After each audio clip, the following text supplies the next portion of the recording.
Fala galera, bom dia, boa tarde, boa noite, boa madrugada. Meu nome é Sidney Martins, professor de língua portuguesa aqui do Laqui Concursos, o maior site de videoaulas do Brasil, quiçá das Américas, ainda mais agora em parceria com o Cid Concursos. Agora, meu companheiro e minha companheira, é com imenso prazer que nós vamos trabalhar a aula de concordância verbal para a banca CESP.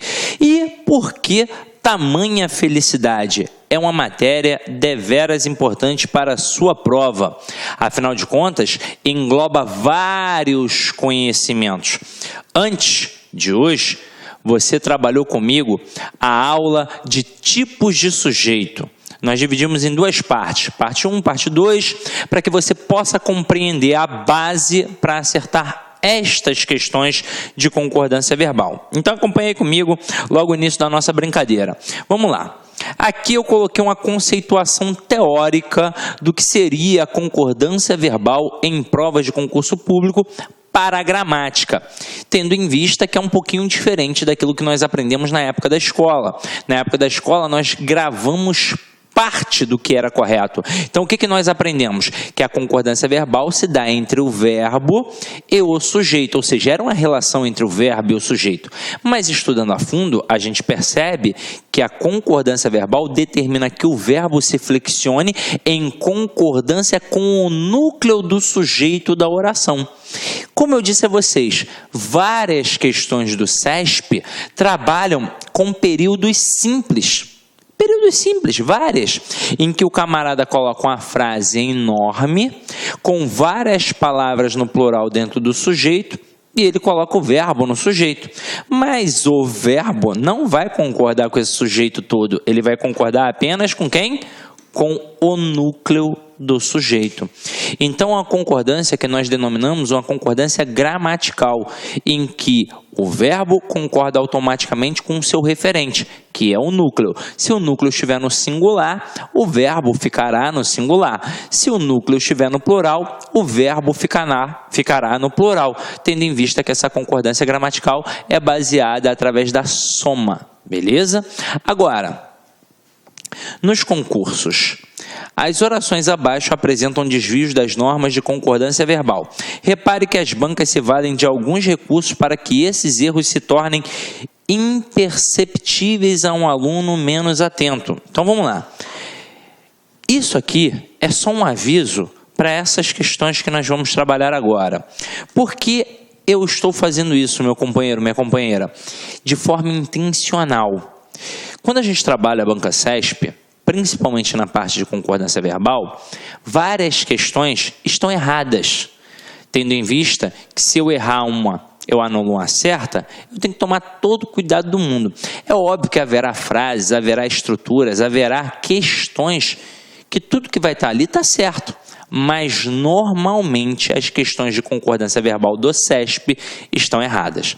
Galera, nós já aprendemos a identificar um sujeito. Então, como é que a gente resolve a concordância verbal agora? Vamos lá. Nós sabemos que o principal sistema linguístico da língua portuguesa é o sistema SVC, em que eu tenho sujeito, verbo e complemento. Quando a gente trabalha a aula de transitividade verbal, que é o princípio da regência, para a gente poder entender como é que funciona o processo de análise morfossintática, o que nós fazemos? Nós vamos de cara no verbo, perguntamos a ele quem é o sujeito e automaticamente o resto é o meu complemento. É ou não é verdade? Beleza. Agora, reparem que o primeiro procedimento que eu fiz já é o suficiente para responder as questões de concordância verbal. Afinal de contas, para eu identificar um sujeito, eu tenho que ir primeiro em quem? Eu tenho que descobrir o verbo. E ao descobrir o verbo, é este cara que vai definir quem é o sujeito. Seja ele determinado, indeterminado ou até mesmo uma oração sem sujeito. Aí o que eu vou fazer? Aquelas famosas perguntinhas. Quem ou que? Ao descobrir o sujeito, resolvi praticamente tudo em relação à concordância verbal, mas não resolvi tudo ainda. O que eu preciso fazer agora? Eu preciso identificar o núcleo deste sujeito, porque será realmente o núcleo que irá concordar com o verbo. E como é que eu vou descobrir o núcleo. Basta eu buscar o substantivo sem preposição. Porque o substantivo, como nós vimos na aula de classes gramaticais, é sempre o termo determinado, ou seja, sempre o núcleo de qualquer estrutura nominal. E o sujeito é uma estrutura nominal. Então vamos ver como é que isso funciona na prática agora, numa pequena conceituação teórica. Ó.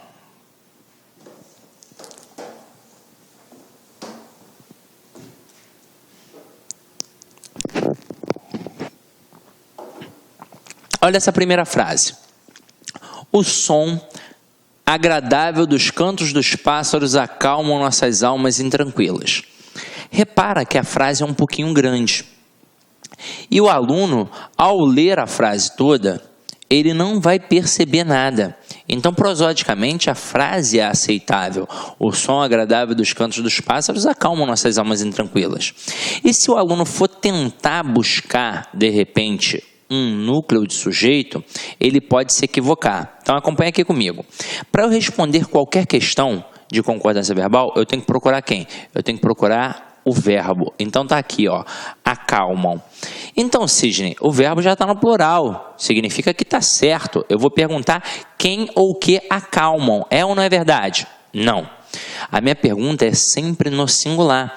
Afinal de contas, eu não sei ainda quem é o referente. Ah, Sidney, mas ali tem uma porrada de coisa. Eu já vi quem é o referente. Você ainda não viu. Você vai perguntar para aí sim descobrir. Então, vamos lá.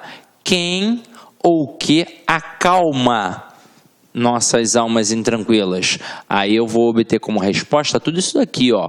O som agradável dos cantos dos pássaros. Tudo isso é o meu sujeito. Agora, é essa estrutura toda que vai concordar com o verbo? Não, vai ser o núcleo do sujeito. Aí, às vezes, alguns alunos dão mole nessa parte, porque eles vão pensar na palavra semanticamente mais importante. Então, de repente, o camarada vem aqui em pássaros ou em cantos. Mas não é assim que a banda toca, porque tanto pássaros quanto cantos estão preposicionados. E eu não vou ter o núcleo do sujeito preposicionado, e a gente já sabe o porquê, é ou não é verdade? Agora, acompanha aqui comigo. Qual é o substantivo sem preposição? É a palavra som. Então, a palavra som é que funciona como núcleo do sujeito. E se aqui é o núcleo do sujeito, o verbo tem que concordar com este núcleo. Como o núcleo está no singular, o que vai acontecer obrigatoriamente com o verbo? Ele vai ficar no singular. Então, a frase correta seria: o som agradável dos cantos dos pássaros acalma nossas almas intranquilas. Porque, na verdade, o que verdadeiramente vai acalmar é o som. Tranquilo? Então, vamos continuar brincando aqui. Olha a próxima frase. O choro das crianças das comunidades carentes nos comovem. Pô, beleza, Sidney. Tranquila a frase. Mas olha só com um pouquinho mais de calma. E é assim que você vai fazer no CESP. Você vai procurar o verbo e vai perguntar a ele quem é o sujeito. Sempre com aquelas perguntas. Olá, meus amigos, minhas amigas. Gostou da aula do professor? Cara, top de linha, né? Você quer fazer o nosso curso completaço da Anvisa? São mais de 200 videoaulas, mais de 280 horas por apenas 10 mensalidades de R$25 aí. São 100 dias de acesso, pode assistir quantas vezes quiser, na hora que desejar. Grande curso aqui do LAC Concurso. Pode ter certeza que é o melhor custo-benefício da internet. Tá certo, meus amigos? Então acesse nosso site lá, concursos aí. Você vai ter a oportunidade de assistir o restante dessa videoaula e muito mais aulas aí para a galera aí do LAC, ok? Ah, e esquecendo, se você quer o material de apoio dessa videoaula, então vai lá, acesse lá, concurso lá. Você pode fazer o download de graça dessa videoaula. Forte abraço, fique com Deus aí. Espero você aqui no LAC estudando com a gente. Tchau, tchau.